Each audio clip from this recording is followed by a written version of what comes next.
Des développements militaires récents m'invitent à évoquer de manière détaillée l'histoire de la nation iranienne depuis ses origines jusqu'à nos jours.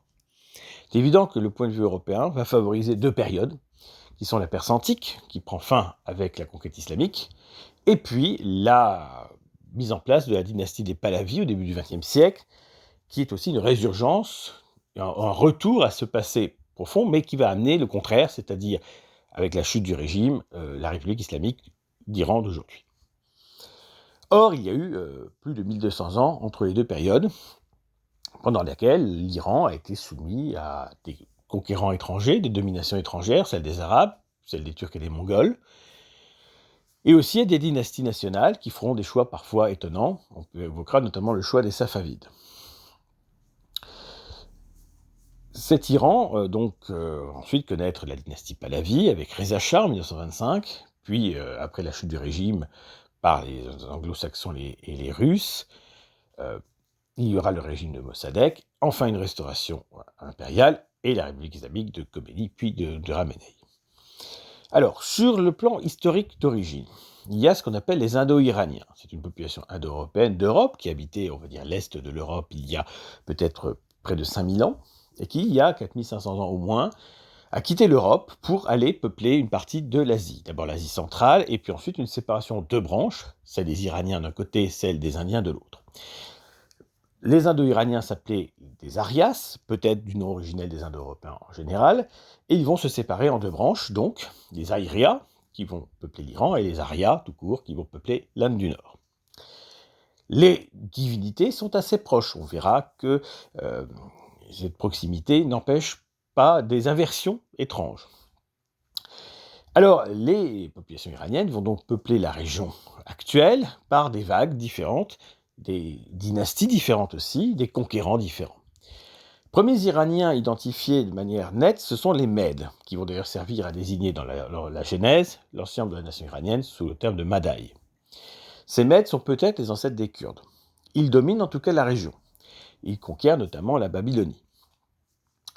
Et par la suite, ils vont être remplacés par les Perses. Alors, les Perses, ce sont simplement des Iraniens qui se sont installés dans une région qu'aujourd'hui on appelle le Fars, donc la Perse antique, c'est-à-dire l'ancien royaume d'Élam au départ, là où ils vont construire notamment Persépolis et établir l'empire. Donc les Mèdes dominent, avec Saxar notamment, mais dans la Perse locale, il y a un chef qui émerge, qui est descendant d'un personnage qui s'appelle Achéménès. Cette dynastie va s'appeler les Achéménides. C'est Cyrus. Cyrus II de Perse, qui émerge et réussit à créer, à partir de l'Empire Mède, l'Empire Perse qui s'y substitue. Cyrus est un conquérant impressionnant qui va influencer évidemment les historiens grecs parce qu'il réussit en très peu de temps ce que va faire Alexandre à sa façon par la suite, c'est-à-dire s'emparer d'un territoire important. Cyrus va notamment conquérir l'Anatolie, et en particulier le royaume de Lydie. Il va s'emparer de la Mésopotamie tout entière, du Proche-Orient, et il va unir aussi la plupart des tribus iraniennes qui vont jusqu'à l'actuel Tadjikistan et autres. C'est lui qui crée l'empire achéménide. Ses successeurs rajouteront quelques provinces. Cambyse, notamment, va rajouter l'Égypte.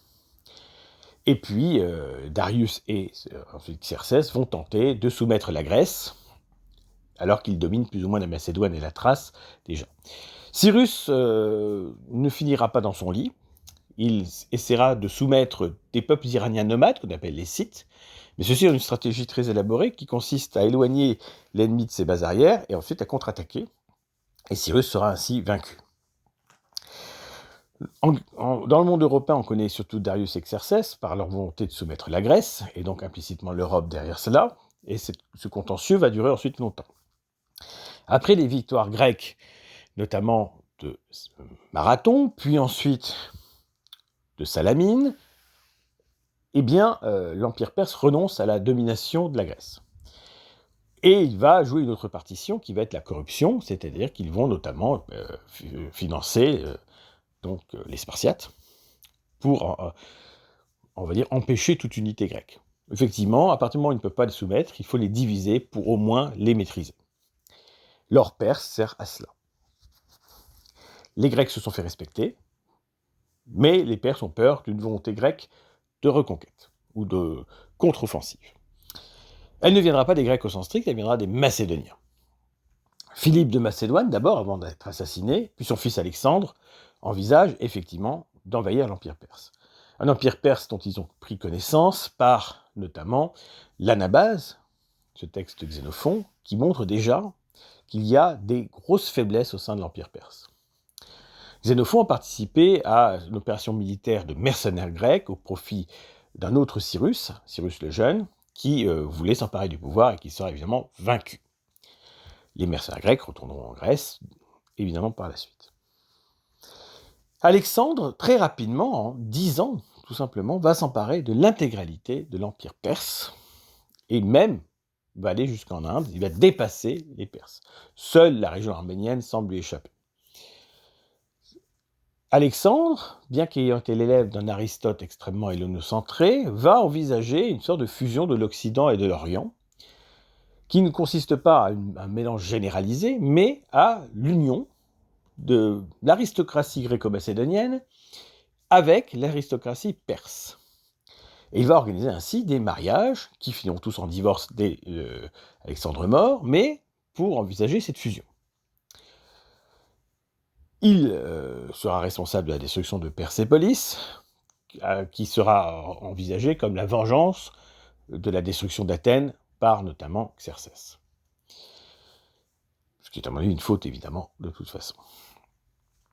Donc, voilà une période qui s'installe, c'est la période hellénistique, et là, les Iraniens sont soumis d'abord à Alexandre, puis à son général héritier de la région, Séleucos, et les Séleucides. C'est là que d'autres Iraniens viennent en renfort, du nord, les Parthes. Les Parthes se substituent donc aux Perses et fondent la dynastie Arsacide. Cette dynastie va chasser, clairement, les Séleucides, qui vont être repoussés vers l'ouest, et va donner du fil à retordre à la République romaine dans sa phase d'expansion. Il y aura plusieurs conflits avec les Parthes, qui seront tous finis par une victoire parthe, tout simplement. Il y a d'abord la volonté du général Crassus, l'un des triumvirs, de vaincre les Parthes. Son expédition militaire sera un désastre, il sera écrasé par son ennemi. Deuxième tentative avec Antoine, accompagné de Cléopâtre, Antoine au nom de Rome, mais sans que le conflit avec Octavien, Auguste n'ait encore émergé, va tenter à son tour de vaincre les Parthes. Ce sera un échec. L'empereur Auguste, lui, va procéder autrement. Il va signer un traité de paix avec les Parthes. Il y aura un échange de bons procédés. Les prisonniers romains, et certains ont été prisonniers depuis plusieurs décennies, sont libérés et rendus à Rome, ainsi que les insignes des légions vaincues. Fin de la guerre entre Rome et les Parthes. Tout va rester stable ainsi. Ce qui va changer, c'est au IIIe siècle. Pourquoi ? Parce que là encore, toujours venant de Perse, une nouvelle dynastie va s'établir, avec un chef, Ardashir, qui se réclame d'un ancêtre, Sassane. Ardashir était le fils d'un prêtre de la déesse Anaïta. Il se revendique donc d'un lignage royal et d'un lignage lié à la divinité. Ardashir va rapidement vaincre les Parthes et se substituer à eux, comme les Parthes s'étaient substitués aux Séleucides. Ce nouvel empire perse, qu'on va appeler l'empire perse sassanide, va donc durer 4 siècles. Très rapidement, cette Perse sassanide envisage de récupérer les territoires de l'antique Perse achéménide, donc l'Égypte et l'Anatolie, qui font partie des provinces romaines. Il y aura de nombreux conflits, de nombreuses guerres entre Rome et l'empire sassanide, sans que ce soit totalement concluant. Ces guerres coûteront la vie à plusieurs empereurs romains, alors même que Rome est menacée aussi par les Germains. Ces guerres avec la Perse vont durer plus longtemps que la chute de l'Empire romain d'Occident, puisque l'Empire romain d'Orient, qu'on appelle vulgairement byzantin, va continuer cette guerre avec les Iraniens jusqu'à l'arrivée d'un troisième larron, les arabo-musulmans, qui vont réconcilier, si on peut dire, les deux empires, l'un en le faisant tomber, et l'autre en le réduisant à une partie essentiellement européenne. Il faut donc avoir cela en tête.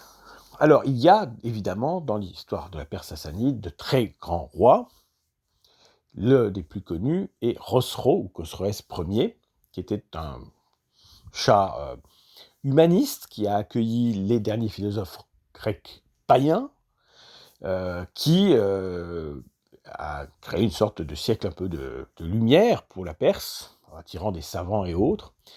C'est le grand personnage de cette dynastie sassanide qui a connu beaucoup d'autres chats, beaucoup d'autres empereurs, évidemment.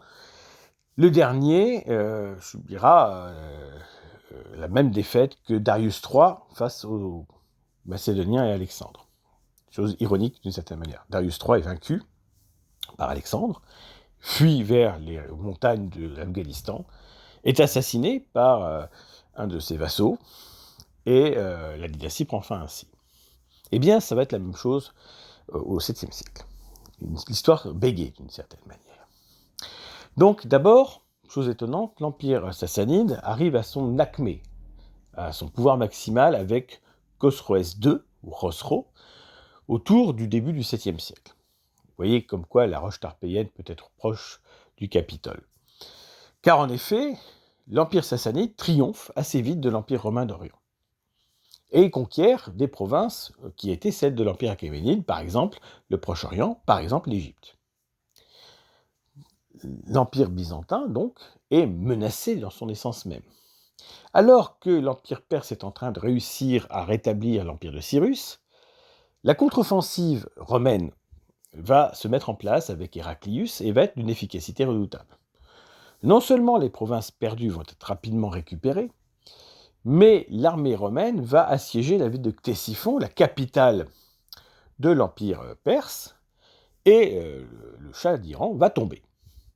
Va suivre une période d'instabilité avec beaucoup de dirigeants différents, très rapidement éliminés. Et au moment de la conquête islamique, il y a un personnage qui s'appelle Yezdegerd III, qui, donc là aussi, est le troisième du nom comme Darius III, et qui est confronté à cette attaque du monde arabo-musulman.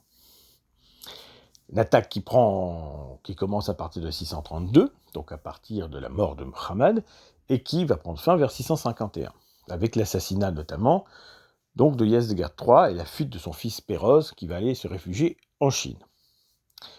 La Chine envisage une action militaire qu'elle ne mènera pas.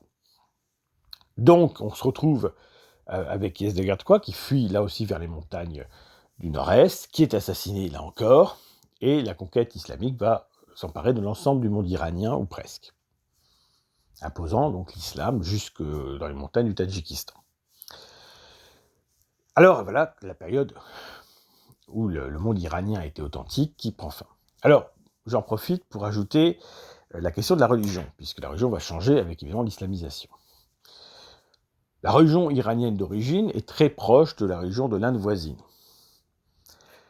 Ce sont à peu près les mêmes divinités, même si les noms peuvent être légèrement différents. Très rapidement, toutefois, il y a une sorte d'inversion qui s'établit entre l'Inde et l'Iran. En Inde, les devas, c'est-à-dire les dieux, sont vus positivement. Les asuras, qui veut dire les esprits divins, sont vus comme des antagonistes. Paradoxalement, en Iran, c'est l'inverse. Les daevas vont être considérés comme des démons, et les ahuras vont être considérés comme des dieux. En réalité, la distinction entre un deva et un asura n'est pas du tout évidente. Ce qui, en tout cas, est sûr, c'est que l'Iran va évoluer avec une purification de la religion, une moralisation de la religion beaucoup plus établie. Tout cela étant placé sous la figure d'un personnage, Zartosht, plus connu en français sous le nom de Zarathustra, du fait d'une œuvre nietzschéenne bien connue. Et donc, évidemment, c'est un prophète réformateur.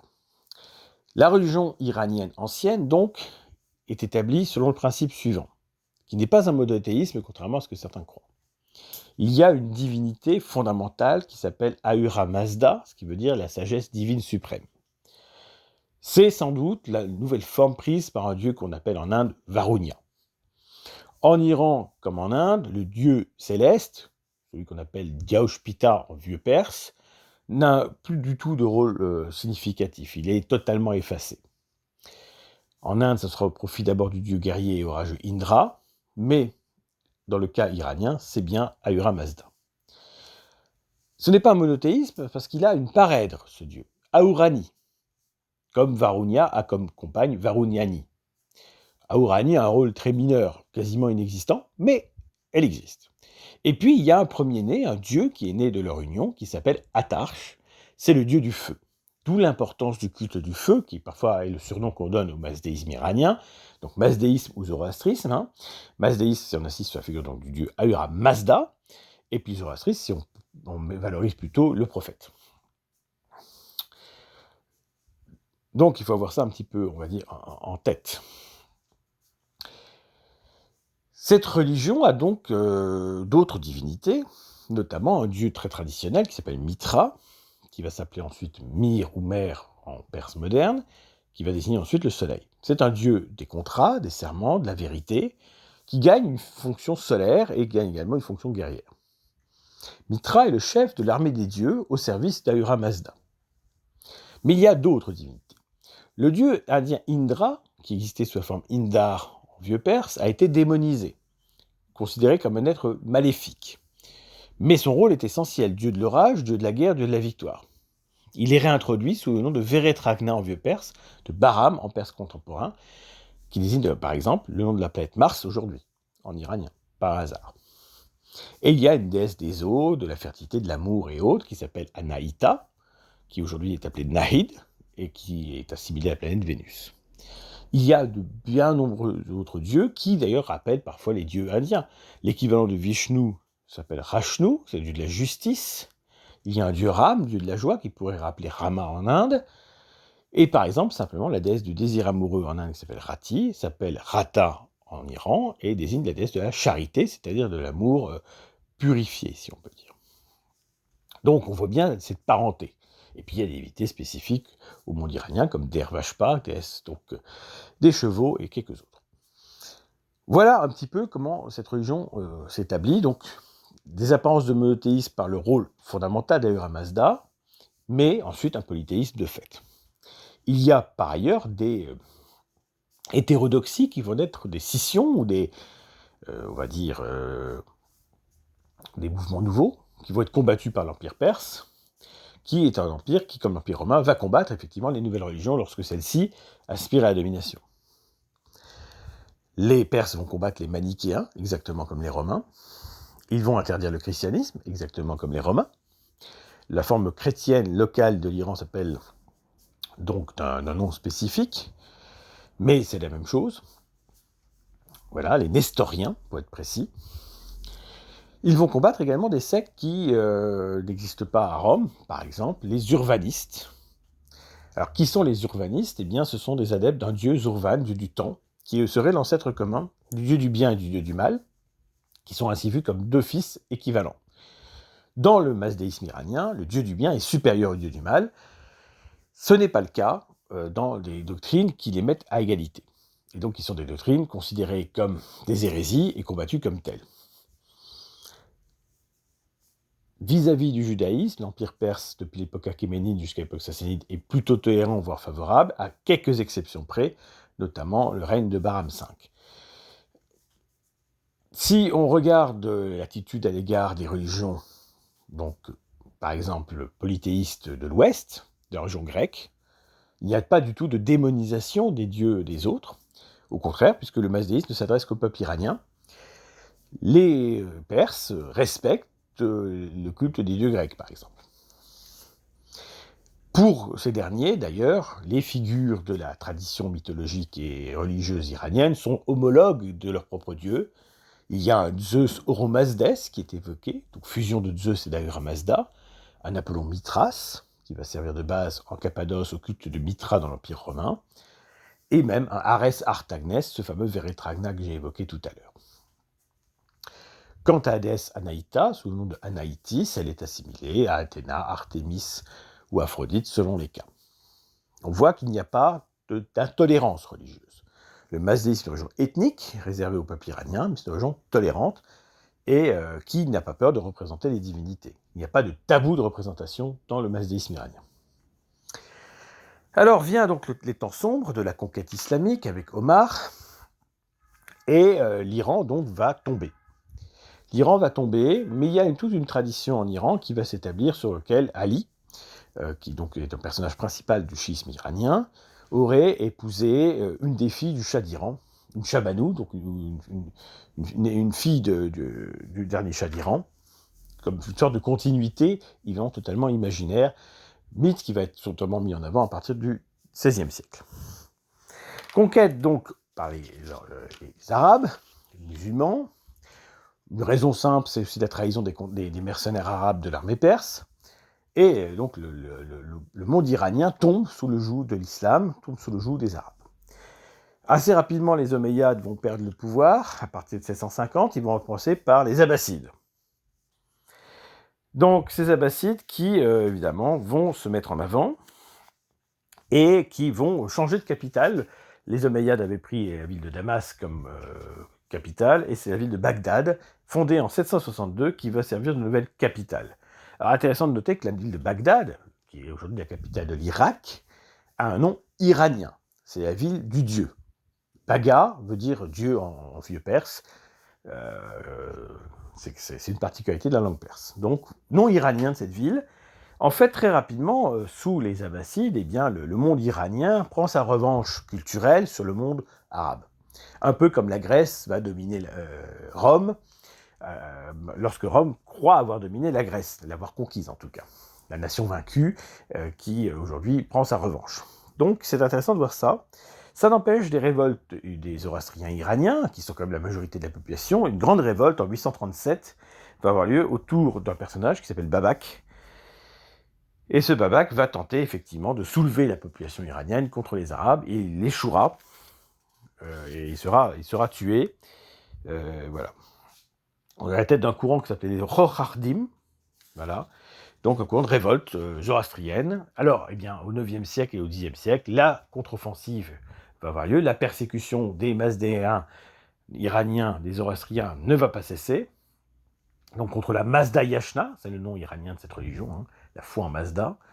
Et beaucoup d'Iraniens zoroastriens vont fuir leur pays pour aller s'installer en Inde. Ils sont 300 000 à aller se réfugier en Inde et former une communauté qu'on appelle aujourd'hui les Parsis, donc les Persans, qui font partie de l'élite de l'Inde actuelle. Par la suite, évidemment, ces Abbassides vont régner et dominer, mais il y a des tentatives assez rapides de dynasties locales iraniennes qui vont s'établir. On peut citer les Safarides et on peut citer les Samanides notamment, de 819 à 1005, donc jusqu'à l'an 1000 à peu près. On peut citer également les Bouyides, qui vont dominer la partie ancestrale de la Perse jusqu'en 1050. Donc, sous ces dynasties-là, le zoroastrisme est fortement réprimé et recule nettement, l'islamisation avance, même s'il y a une dimension iranienne, culturelle, très forte. D'ailleurs, il ne faut jamais oublier une chose, quand on parle de la civilisation arabo-musulmane du Moyen-Âge, la part iranienne est considérable. La plupart des grands philosophes et personnages connus de l'époque sont d'origine iranienne, à l'image d'Avicenne, qui vient du Tadjikistan, à l'image de Sohravardi et de beaucoup d'autres auteurs du monde islamique, qui vont aussi servir d'ailleurs en matière mathématique et autres d'intermédiaires entre les mathématiques indiennes et l'Europe, donc il y a un rôle assez important. En fait, on voit très peu d'Arabes au sens strict, on voit beaucoup d'Iraniens dans le renouveau religieux et culturel de la région. Malgré le changement de religion, n'oublions pas que Sohravardi, par exemple, était de parents zoroastriens et autres. La culture zoroastrienne est cachée en dessous de l'islam, comme le paganisme est caché en dessous du christianisme en Europe. L'invasion mongole va avoir lieu, évidemment, et notamment la date clé de 1258, mais ce joug mongol s'établit à peu près de 1219 à 1358, donc 130 ans de joug mongol avec évidemment une domination significative. C'est quelque chose qu'on oublie, mais la nation iranienne a été souvent soumise par des puissances étrangères, des peuples étrangers, et c'est le cas ici. Voilà. Il y a eu la domination grecque, il y a eu la domination arabe, et une domination mongole. Alors, par la suite, ce sont une domination turque, avec notamment la dynastie des Timourides, qui va régner de 1370 à 1502 à peu près. Et cette dynastie va tomber pour être remplacée par une dynastie qui aura une grande importance, une grande influence sur l'avenir de l'Iran, la dynastie des Safavides, qui va régner de 1502 à 1736, donc de 250 ans. C'est le Shah Ismaïl Ier qui ouvre le bal de cette mise en place. Donc, à partir de 1501, il s'établit pour imposer sa dynastie dès l'année suivante.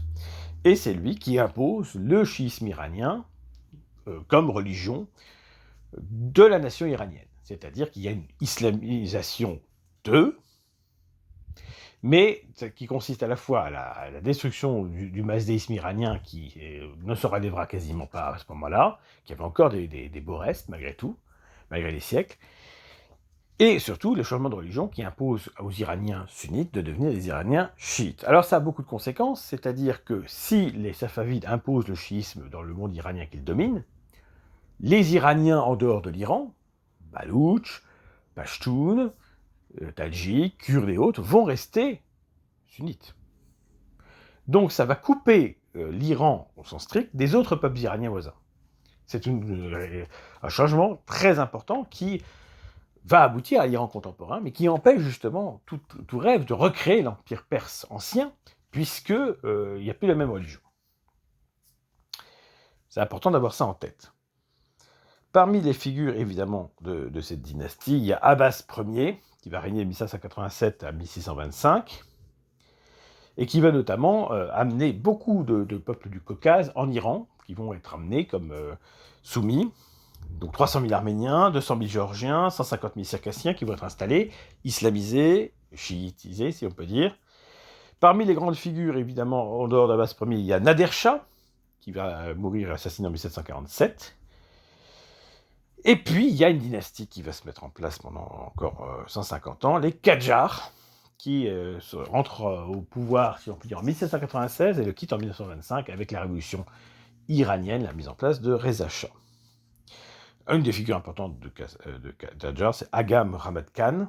L'utilisation du terme de Khan est révélateur d'une dynastie qui n'est pas strictement iranienne, on l'a bien compris. Donc, j'essaie d'aller assez vite pour pas, lasser, puis surtout je connais mal ces périodes-là, qui mériteraient qu'on s'y attarde certainement davantage. Les Qajars vont, malgré tout, moderniser un petit peu leur pays. C'est Reza Shah qui va tout changer. Alors Reza Shah, Reza Pahlavi, c'est un général, un militaire, qui va faire un coup d'État et qui va imposer donc un empire nouveau. Alors Reza Shah est quelqu'un d'intéressant parce qu'il va essayer de moderniser l'Iran dans un sens qui ne peut que nous plaire. Il subit l'influence assez rapide de Mustafa Kemal Atatürk, son voisin, qui modernise le pays. Effectivement, Atatürk, on peut en penser ce que l'on veut, du bien et du mal, évidemment, mais il influence quand même le reste du monde musulman de l'époque. Il va inspirer Zogu en Albanie, il va inspirer également les Shahs d'Afghanistan pour essayer de moderniser leur pays. On a vu que l'Afghanistan contemporain, aujourd'hui, est une situation catastrophique, ça n'a pas marché. Et en Turquie ou en Iran, on a vu le recul de ces progrès-là pendant pas mal de temps. L'avenir n'est pas écrit, mais il faut bien reconnaître que les politiques de modernisation et de laïcisation du monde islamique ont des effets plutôt légers, pourtant intéressants. Alors, que fait Reza Shah ? Il veut moderniser l'Iran, à l'instar d'Atatürk, et pour cela, il veut réconcilier l'Iran avec son passé pré-islamique, c'est-à-dire un passé arien, assumé comme tel. Décision de ne plus appeler son pays la Perse, mais l'Iran, pays des Ariens. Valorisation d'un calendrier d'inspiration mazdéenne zoroastrienne. Modernisation en général. Il ne pourra pas aller au bout. Il pensait notamment faire adapter l'alphabet latin à la nation iranienne, puisque l'alphabet arabe est très peu adapté pour transcrire une langue indo-européenne. Il n'aura pas le temps. Il s'en prend évidemment au clergé. Il modernise le pays. Il met en place des politiques, notamment d'interdiction du voile islamique. Et évidemment, il va se retrouver face à un ennemi viscéral qui est le clergé. Le clergé qui perd de l'argent, qui perd du pouvoir face à ce souverain. C'est pourtant pas le clergé qui, cette fois-ci, va le faire tomber. Parce que Reza Shah regarde ce qui se passe comme expérience politique en Italie ou en Allemagne, parce qu'il met en avant cet héritage arien que l'Allemagne hitlérienne met également en avant, il ne va pas vouloir rompre avec ces influences-là. C'est parce qu'il s'y refuse, même s'il ne participe pas du côté de l'Axe à la guerre, qu'un coup d'État va être mis en place par les soviétiques et les anglo-saxons, et il va être chassé du pouvoir, ce qu'il ne supportera pas, puisque peu de temps après, déporté en Afrique du Sud, il va y mourir.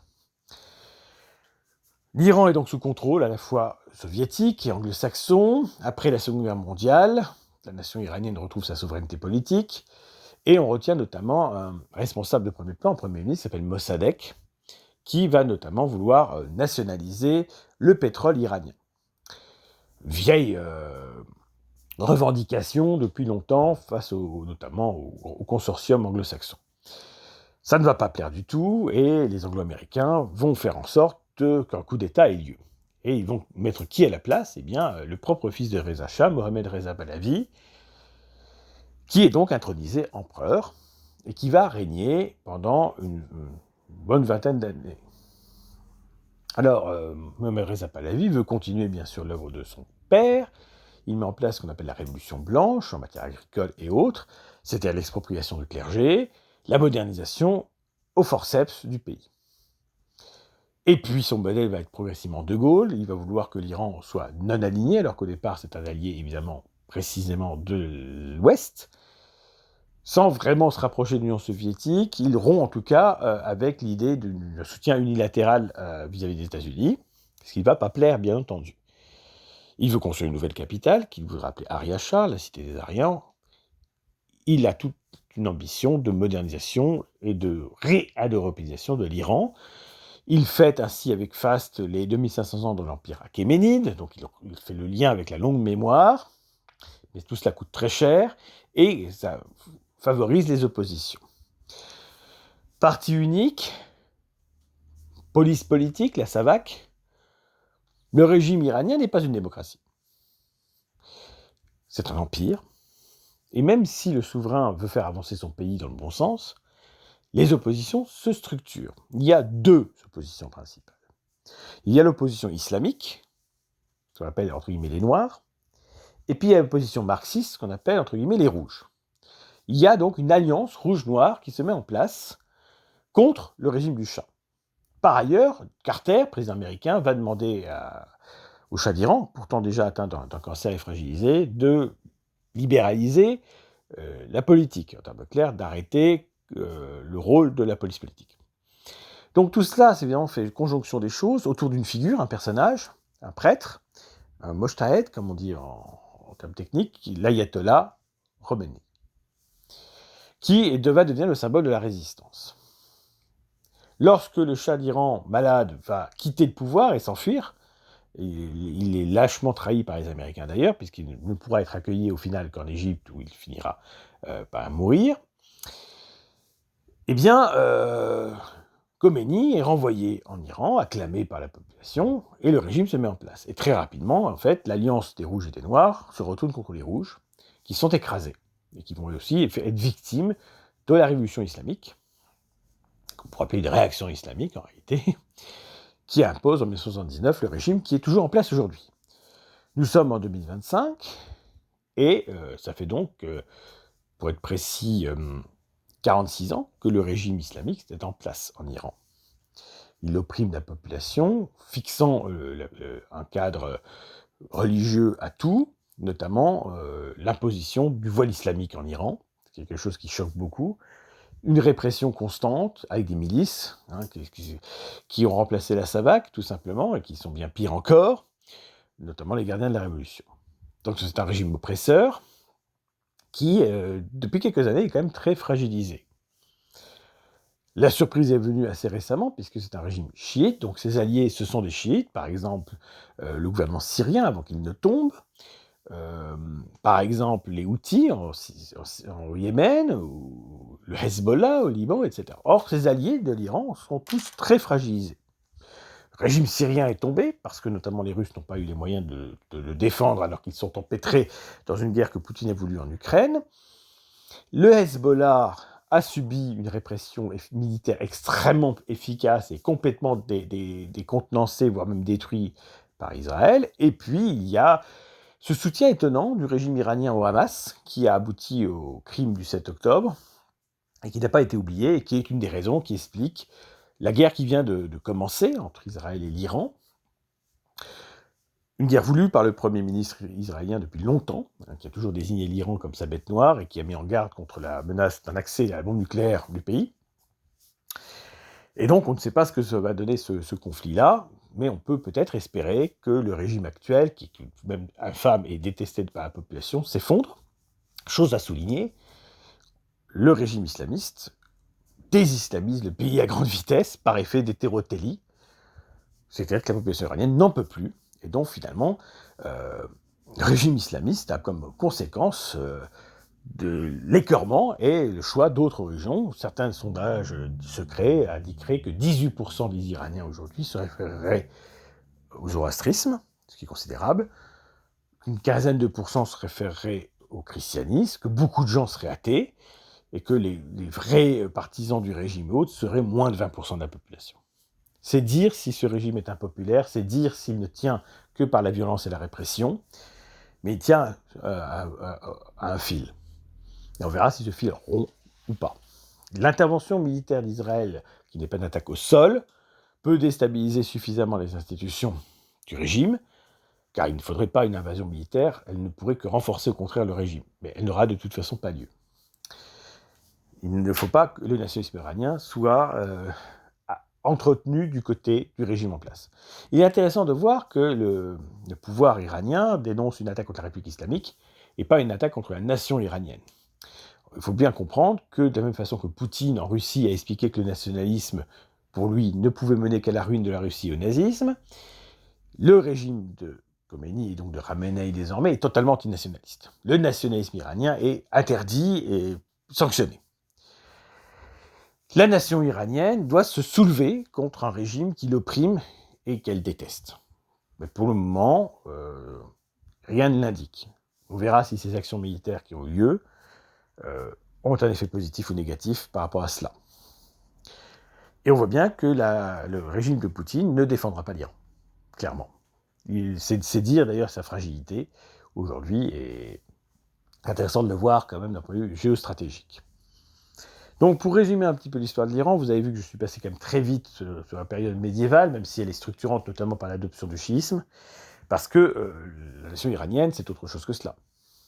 Ce sont d'abord des Indo-Européens d'Asie, certes, ce sont des gens qui sont partis d'Europe il y a des milliers d'années, mais qui ont fusionné avec des civilisations antérieures, des peuplements antérieurs, pour forger de nations nouvelles, de civilisations nouvelles, que sont l'Iran et l'Inde. Car il faut bien dire une chose, l'Iran et l'Inde ne sont pas des extensions de la civilisation européenne, évidemment, ce sont plus des civilisations cousines, qui, au fur et à mesure du temps, se sont quand même extrêmement éloignées de nous. L'hindouisme contemporain d'aujourd'hui est très éloigné, non seulement de l'hindouisme ancien, qu'on appelle le védisme, mais encore plus de nos foi natives européennes en général. Quant au masdéisme iranien, même s'il y a aussi il y a des figures qui s'apparentent à nos divinités, c'est une religion très différente quand même, qui insiste beaucoup sur la morale et la pureté. C'est quelque chose de distinct de ce qui se passe en Europe. Voilà. Ça n'empêche pas des tables d'équivalence et des intercompréhensions, mais ça rappelle que les choses sont plus compliquées, sachant que l'Europe officiellement est chrétienne.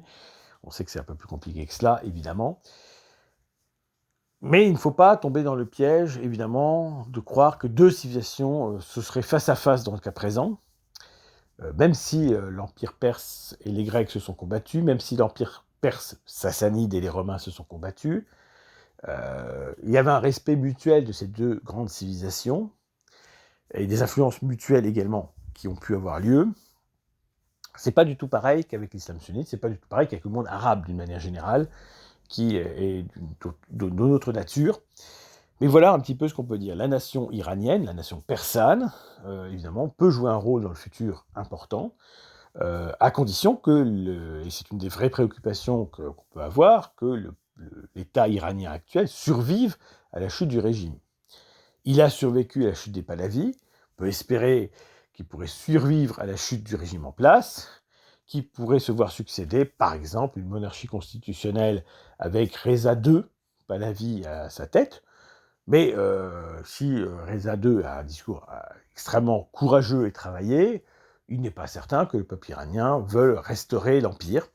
On peut imaginer une république iranienne qui essaierait d'appliquer les canons de la démocratie, même si effectivement ça paraît un petit peu étrange, parce que c'est quelque chose qui vient de la Grèce, donc de leur vieil ennemi, mais on ne sait pas. Voilà. En tout cas, ce qu'a déclaré Reza II, enfin, Reza Pahlavi en tout cas, c'est qu'il est prêt à jouer un rôle dans la nation. Il tient des discours courageux d'appel à la résistance, à la liberté pour son pays. Et on souhaite qu'il puisse retourner dans sa terre d'Iran dans quelques années, que la diaspora iranienne qui a fui son pays puisse retourner chez elle, comme elle y aspire, car on a affaire ici à des véritables réfugiés, notamment en Europe et aux États-Unis, des gens véritablement qui veulent rentrer chez eux, qui ne le peuvent simplement pas tant que le régime sera en place. Il y a des cas de vrais réfugiés, si on peut dire. Et un réfugié se reconnaît au fait que sa seule aspiration véritable, c'est le pays. Ils sont comme Ulysse sur l'île de Calypso, et ils attendent, qu'une Athéna en armes leur permette de regagner leur terre. Ça, c'est important d'avoir ça en tête. On se souviendra d'ailleurs que les services iraniens n'ont pas hésité à commettre des actions contre eux, notamment l'assassinat de Chapour Bakar, qui était l'un des derniers premiers ministres du dernier Shah d'Iran, qui était tué également en France, etc. Voilà ce que je voulais vous dire sur l'histoire de l'Iran. Je ne préjuge pas des conséquences militaires et politiques de ce qui se passe actuellement. On est confronté, comme pour l'Ukraine, à des conflits qui nous sont imposés d'une certaine manière. Là, celui-ci ne concerne pas directement l'Europe, même si nos gouvernements veulent s'en mêler. Et en tout cas, ça témoigne d'une chose, c'est que aujourd'hui, nous sommes dans un monde de plus en plus conflictuel et de conflits qui sont de plus en plus assumés par des puissances de premier ou de second ordre. Voilà. Qui aurait imaginé la Russie envers l'Ukraine avant février 2022? Pas grand monde. Qui aurait imaginé Israël lancer, même si derrière les Américains, on sera tellement été informés, une offensive à identifier contre l'Iran? C'est quelque chose de nouveau avec des conséquences derrière, hein, évidemment, des dégâts collatéraux qui peuvent avoir lieu. Et je vais profiter de cette actualité difficile pour évoquer l'histoire iranienne qui mérite qu'on s'y intéresse un tout petit peu.